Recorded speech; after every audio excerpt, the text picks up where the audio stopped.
আসসালামু আলাইকুম, শুভরাত্রি। রাতের শুভেচ্ছা, প্রীতি, ভালোবাসা। আশা করি সবাই আল্লাহর রহমতে ভালো আছেন। আলহামদুলিল্লাহ, আপনাদের দোয়ার আল্লাহর রহমতে আমিও ভালো আছি। প্রিয় ভিউয়ার্স, আজকে আমাদের ইমাম সমাজদের নিয়ে কিছু কথা বলবো। ইমাম সমাজের দুর্দশা নিয়ে কথা বলবো, যেহেতু তাদের মধ্যে আমিও একজন নগণ্য। আচ্ছা, ফাইন। বর্তমানে যেভাবে জিনিসপত্রের, ঠিক আছে, দাম ঊর্ধ্বগতি বৃদ্ধি পাচ্ছে, এই সমাজে এসে শুধুমাত্র কিংবা কেবলমাত্র ইমামতিতে থাকাটা কঠিন হয়ে যায় মানুষের জন্য। যারা ইমাম রয়েছেন তারা যদি পাশাপাশি কোনো একটা বিজনেস বা অন্য কিছু না করেন, তবে আসলে তাদের জীবনটা দুঃসহ বেদনায় ভরা হয়ে উঠতেছে এবং ভবিষ্যতে এর রূপ আরো প্রকট আকারে ধারণ করবে। এই জন্য যারা ইমাম সাহেব আছেন, আমি নিজেই বলতেছি, ফার্স্ট অফ অল আমাদের ভিন্ন কিছু চিন্তা করতে হবে, পাশাপাশি যেন আউটসোর্সিং লাইক কিংবা যে কোনো কিছু করতে পারা যেতে পারে, এটাকে ঠিক রেখে পাশাপাশি কিছু একটা করতে হবে। আচ্ছা, ফাইন। কিন্তু ইমামদের তো আর দোষের শেষ নাই।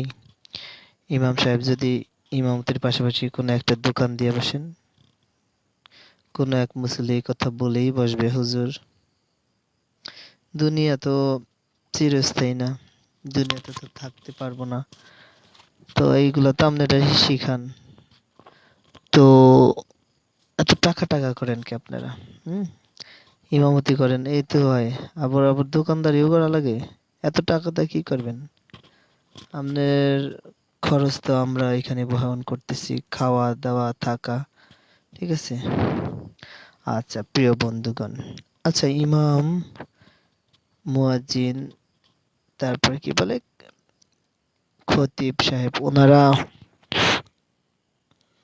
একটু বোঝার চেষ্টা করুন, ওনারা কি আল্লাহর পক্ষ থেকে পৃথিবীতে নবীরা যেভাবে প্রেরিত হয়েছেন, নবীদেরও তো সংশয় ছিল, আল্লাহর রহমত এবং সাহায্য তাদের সবসময় সাথে ছিল। আচ্ছা, ইমামরা তো আর আল্লাহর মনোনীত কোনো ফেরেশতা ন, যে তাদের আল্লাহ যেই দায়িত্ব দিবেন ইমামরা শুধু তাই পালন করবে। দুনিয়া কিংবা সংসার, বিয়ে শাদী এগুলো কিছু করা লাগবে না। যদি ফেরেশতা হইতো তাহলে এটা মানা যেত, কিন্তু আল্লাহ রাব্বুল আলামিন তাদেরকে বানিয়েছেন মানুষ হিসেবেই। তো তাদের বিয়ে শাদী, পরিবার, মা বাবা, এগুলো সব কিছু থাকবে। আচ্ছা, ফাইন। আচ্ছা, মসজিদের এক ইমাম সাহেবকে, খতিবকে আপনারা দেখা যাচ্ছে থাকার ব্যবস্থা করেন, খাওয়ার ব্যবস্থা করেন, সামথিং কিছু বেতন দেন। আচ্ছা, ফাইন। ইমামের থাকার ব্যবস্থা হইলো, খাওয়ার ব্যবস্থা হইলো। আচ্ছা, ইমামের পরিবার আছে, এটা কি মুসল্লিরা কখনো ভাবেন? আচ্ছা, ইমামের মা আছে না, বাবা আছে না, ছোট ভাই বোন আছে না? হ্যাঁ, আছে তো। কারণ সে তো মানুষ, আল্লাহ মনোনীত কোনো ফেরেশতা না, তার তো এটা থাকবেই। তারপর বিয়ে করার পরে স্ত্রী, তারপর সন্তান, এগুলো থাকবে না? থাকবে। আচ্ছা, আপনারা সমাজের মানুষ শুধু ইমামের দায়িত্বটা নিলেন, হ্যাঁ, ইমামরে খাওয়াইলেন, থাকার ব্যবস্থা করলেন, আবার সামথিং কিছু বেতন দিলেন। আচ্ছা, যেই বেতন দেন তাহলে ওই বেতনে ইমামের পরিবার সদস্য যারা আছেন, এই কতটুকু আসলে হয়, চলতে কতটুকু পারে? যেনারা বিয়ে করেছেন ইমামদের মধ্যে ওনারা একটু, আচ্ছা, যেনারা বিয়ে করেছেন ইমামদের মধ্যে ওনারা এ সম্পর্কে ভালোভাবে অবগত আছেন। আচ্ছা, আর যারা বিয়ে করেন নাই তারা হয়তো এখন বলবেন যে তাহলে তো আমরা বোধহয় অনেক ভালো আছি, বিয়ে করে নাই, আমাদের সন্তানও নাই, বউও নাই, তারপরে কি বলে আমরা বিন্দাস লাইফ লাইফ লিড করতেছি লাইফ। হ্যাঁ, কিন্তু না ভাই, আপনি যারা বিয়ে করি নাই আমরা, আমাদের তো বিয়ে করতে হবে। তো বিয়ে করতে হলে বর্তমান সময়ে দেখুন বউকে তো স্বর্ণগয়না কিছু দিতে হয়, তাই না? তো দিতে হলে স্বর্ণের যেই দাম আপনার 4,000, 5,000, 6,000 এই টাকার বেতন দিয়ে আদতে কি আপনি কিছু সেভিং করে ওয়াইফের জন্য কেনাকাটা করতে পারবেন? শুধুমাত্র কেবলমাত্র এই ইমামতি করার মাধ্যমে এটা দিতে পারবেন? I think it's not possible. So তাহলে কি করতে হবে? তাহলে যেনারা বর্তমান তো ইন্টারনেট নির্ভর, এরপরে হচ্ছে আপনার কম্পিউটার যুগ। তো আমি বলবো যে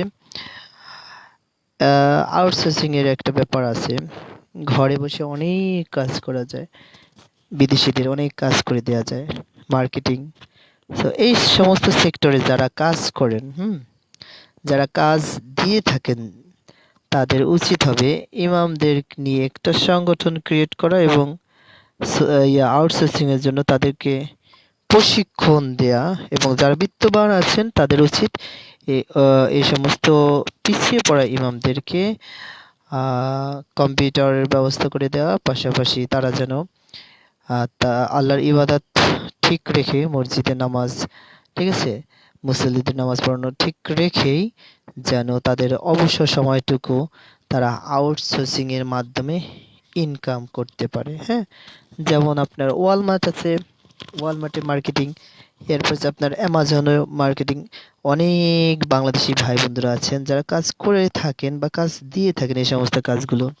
আপনারা যদি ইমামদেরকে, ঠিক আছে, খতিবদেরকে ট্রেনিং দিয়ে তাদের মাঝে এই কাজগুলো দেন, এতে করে কিন্তু আপনাদের টাকা কম হবে, বিষয়টা এমন না। এনারা কিন্তু কাজ করে এই টাকাটা নেবে, তাই না? তো আপনারা যেভাবে কাজ করে টাকা আনেন, অনেক সময় দেখা যায় অনেক লোকের প্রয়োজন হয়, অনেক কাজ, বিশেষ করে ক্রিসমাসের আগ দিয়ে রে অ্যামাজন ওয়ালমার্টে কত অর্ডার আসতেই থাকে। এই অর্ডার কাটার জন্য অনেক লোকের প্রয়োজন হয়। আচ্ছা ভাই, আপনারা অনেক কাজ করতেছেন, ওইখান থেকে কিছু কাজ আপনি এই ইমামদের মাঝে বন্টন করে দিন এবং ওই অনুযায়ী তাদেরকে একটা অ্যামাউন্ট পে করুন, প্রফিট দিন। ফলে কি হবে? ফলে এই ইমামরা সমাজ থেকে কিছু পাবে, পাশাপাশি নিজেরা ও তাদের অবস্থানে থেকে, মসজিদ মাদ্রাসায় থেকে তারাও আবার আউটসোর্সিং এর মাধ্যমে কিছু ইনকাম করতে পারবে, ডলার্স। সো এই ইনকামের মাধ্যমে দেখা যায় তারা আল্লাহর রহমতে ভালোভাবে বর্তমান সময়ে জীবন যাপন করতে পারবে ইনশাআল্লাহ। কারো করুণা, কারো দয়া নিয়ে নয়, বরং নিজে মাথা উঁচু করে তারপরে এই কাজগুলো করতে পারবে। প্রিয় বন্ধুগণ, আমরা জানি যে ইমাম, ইমাম হতে হলে তাকে স্বাধীন হতে হয়। হ্যাঁ, স্বাধীন হতে হয়। আর যখন দেখা যায় সবসময় মানুষদের থেকে টাকা নিয়ে চললে ওই স্বাধীনতাটা থাকে না। যারা নিয়ে চলেন তারা বোধহয় মনে করেন আমাদের উপর করুণা করছে, বা যারা টাকাটা বেতনটা দেন তাদেরও মনের ভিতরে একটা দয়া, করুণা করুণা একটা ভাব চলে আসে, প্রিয় ভাই বন্ধুগণ। সো দেখা যায় তো ইমামরা যদি একটা আউটসোর্সিং, তারপরে মার্কেটিং, ফ্রিল্যান্সিং এগুলোর ভিতরে ঢুকতে পারে, ফলে কি হবে? ফলে তারা স্বাধীনভাবে কাজ করতে পারবে, স্বাধীনতা থাকবে এবং আল্লাহর ইবাদতটুকু যথাযথভাবে পালন করতে পারবে, প্রিয় ভিউয়ার্স। সো এই জন্য ইমামদেরকে প্রশিক্ষণ দিতে হবে এবং যে সমস্ত কাজ ঘরে বসে করা যায়, হ্যাঁ, অনলাইনে আপওয়ার্ক, ফাইবার এই সমস্ত মার্কেট প্লেসে ফ্রিল্যান্সিং এর মধ্যে, ঠিক আছে, ডিজাইন, তারপরে হচ্ছে আপনার এডিটর, এই সমস্ত যে কাজগুলো আছে, এই কাজগুলোতে যারা পারদর্শী আছেন, আপনারা কাজগুলো ইমামদের নিয়ে একটা সংগঠন ক্রিয়েট করুন এবং তাদেরকে এই সমস্ত কাজের ভিতরে সংযুক্ত করুন। তারা যেন ঘরে বসেই কি করতে পারে, কিছু টাকা আর্ন করতে পারে। আচ্ছা, আমরা যারা যে সমস্ত ভাই বন্ধুগণ এই অনলাইনের সাথে, তারপরে মার্কেটিং এর সাথে যুক্ত, আমি বলবো আপনারা একটু এগিয়ে আসেন। দেখেন ইমামরা তো নামাজ পড়ানোর পরে, ঠিক আছে, অধিকাংশ সময় তারা বুঝে হোক আর না বুঝে হোক, তারা সময়টাকে ওয়েস্টের মধ্যে ফালায়, ঠিক আছে, ওয়েস্ট করে ফেলে মোবাইল স্ক্রলিং করার মাধ্যমে। সো তাদেরকে যদি এই কাজের মধ্যে রাখা যায়, তাহলে পরে দেখা যায় তাদের জীবন যাপনের মান আরো উন্নতি হবে ইনশাআল্লাহ।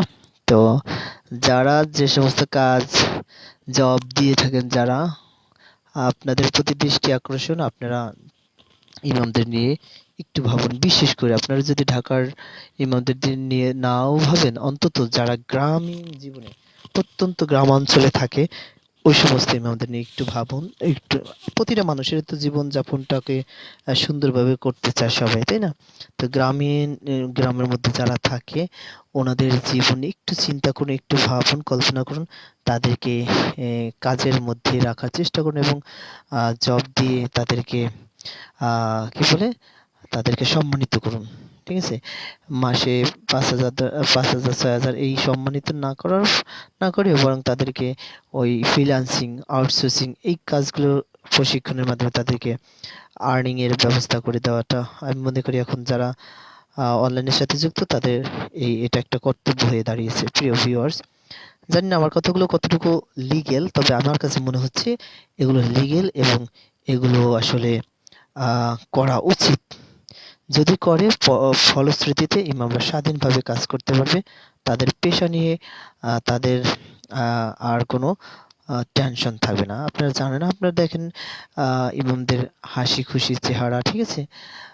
সবার সাথে খুব আন্তরিকতার সাথে কথা বলা, ঠিক আছে? কিন্তু ভিতরে তাদের ভিতরে কষ্ট জমে থাকা, তাদের ভিতরে একটা যে পরিবারকে দিতে না পারা, আত্মীয়-স্বজনেরকে ভালোভাবে কিছু দিতে না পারা, এটা এটা আসলে তাদেরকে খুব কষ্ট দেয়।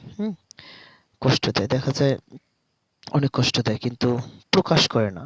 সবসময় বলে আলহামদুলিল্লাহ ভালো আছি। সবসময় এই আলহামদুলিল্লাহর উপরেই থাকে। কিন্তু আমাদের উচিত একটু খোঁজ খবর নেওয়া। দেখেন না, ইমাম সাহেব যদি একটা ইমামতির পাশাপাশি ভিন্ন একটা কিছু করার চেষ্টা করে বা বিভিন্ন দিক থেকে আর্ন করার চেষ্টা করে, তখন বলে যে আরে হুজুর আপনারাও এত টাকা দিয়ে কি করবেন? কিন্তু দেখেন ভাই, তাদের তো একটা ফ্যামিলি আছে, মা বাবা ভাই বোন, ঠিক আছে? এগুলো আছে, তো থাকলে পরে তাদেরও তো কাজ করতে হবে না? তো করতে হলে শুধু এটা দিয়ে তো তাদের ফ্যামিলি চলবে না, তাই না? হয়তো চলবে শুধুমাত্র ওই ইমাম সাহেব। উনি ভালো খাইবেন, উনি ভালোভাবে থাকবেন, ঠিক আছে? ওনার গোসলের সমস্যা নাই, খাওয়ায় সমস্যা নাই, ঘুমের সমস্যা নাই। কিন্তু দেখা যায় পরিবারের মধ্যে মা বাবা অসুস্থ থাকতে পারে, ভাই বোন থাকতে পারে, ওয়াইফ, তারপরে সন্তান, এগুলো থাকলে পরে ওই সমস্ত মানুষের দায়িত্ব তো এই ইমামের ঘাড়ের উপরে আছে। তো তাদের দায়িত্ব কি সুন্দরভাবে পালন করতে পারে? পারে না। এইজন্য যারা বেতন দিয়ে থাকে বা করে সম্মানী হাদিয়া দিয়ে থাকে, আমি মনে করি তাদেরকে ইমামদেরকে একটু মর্যাদাপূর্ণ, যেটা বর্তমান সমাজ নিয়ে চিন্তা করে বেতন নির্ধারণ করা উচিত। এখন যদি বলেন যে ভাই আপনি আগে পাইতেন, আমাগো মসজিদে আগে দিতাম ৩,০০০ টাকা, এখন তাও তো।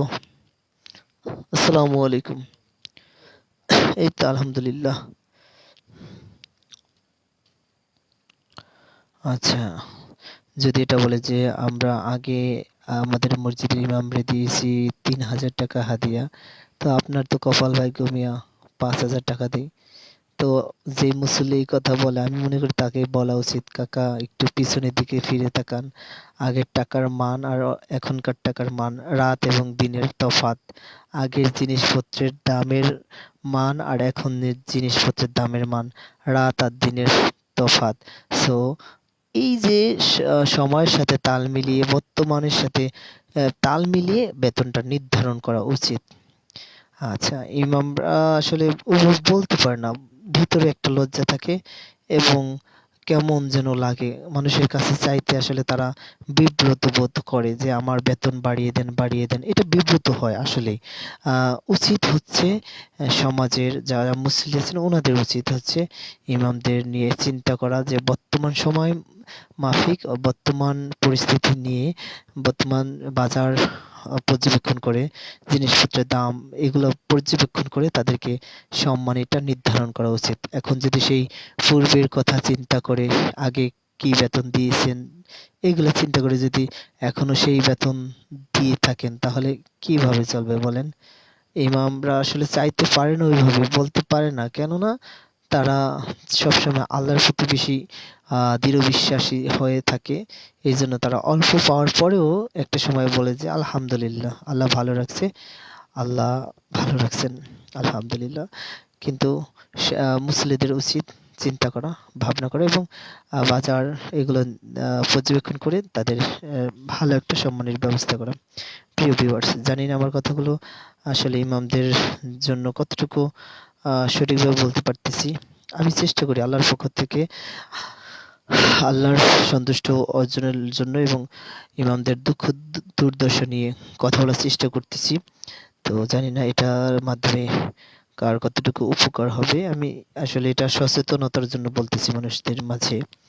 যদি মানুষ এই ভিডিওগুলো দেখার ফলে একটু সচেতন হইয়া আমি বলবো না যে কি বলে কাইন্ড কাইন্ডলি হইয়া, হ্যাঁ, আই মিন দয়াবশত হইয়া করার দরকার নাই ভাই।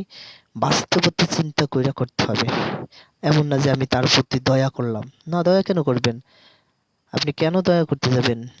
অনেক আবার কারা যেন বলে যে নামাজ পড়িয়া তারপরে ই কইরা নাকি টাকা নেওয়া যাবে না। আচ্ছা, যে বলে তার এই মাসলা আমি মেনে নিলাম।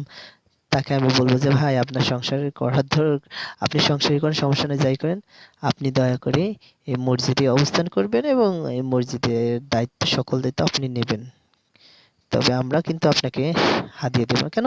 আপনি তো বলছেন যে নামাজ পড়ে এখন টাকা পয়সা নেওয়া যাবে না, এই সেই বুজুং বুজুং বলছেন। তাহলে আপনি কেন নেবেন না মসজিদের দায়িত্ব? আপনি কেন অন্য কাজের ভিতরে ঢুকে দেবেন? কারণ একটাই, সেটা হচ্ছে মসজিদের দায়িত্ব ছোট দেখতে, কিন্তু আসলে এটা দায়িত্বটা অনেক অনেক বড়। ৫ বার আজান দেয়া টাইম টু টাইম, সময়ের দিকে। আপনি কোথাও বন্ধুর সাথে ঘুরতে গেছেন, হাতের দিকে বারবার তাকাচ্ছে, ঘড়ির দিকে। কেন? আয় হায়, আর ৫ মিনিট আছে, আর ৮ মিনিট আছে আজানের। বন্ধু বিদায়, আর কথা বলতে পারলাম না। আর মসজিদে গিয়ে আজান দিতে হবে, নামাজ পড়তে হবে।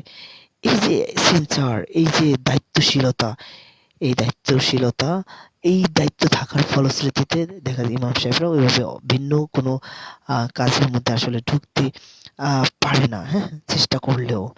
তো যেহেতু এনারা আল্লাহর দিন, ইসলাম, ইবাদত এগুলো নিয়ে থাকে, সেজন্য আমাদের মনে হয় সবার উচিত সচেতনতার মাধ্যমে ইমামদের বর্তমান পরিস্থিতি বিবেচনায় বেতন নির্ধারণ করা। প্রিয় ভিউয়ার্স, সবাই ভালো থাকবেন। আল্লাহ হাফেজ। আসসালামু আলাইকুম ওয়া রাহমাতুল্লাহ।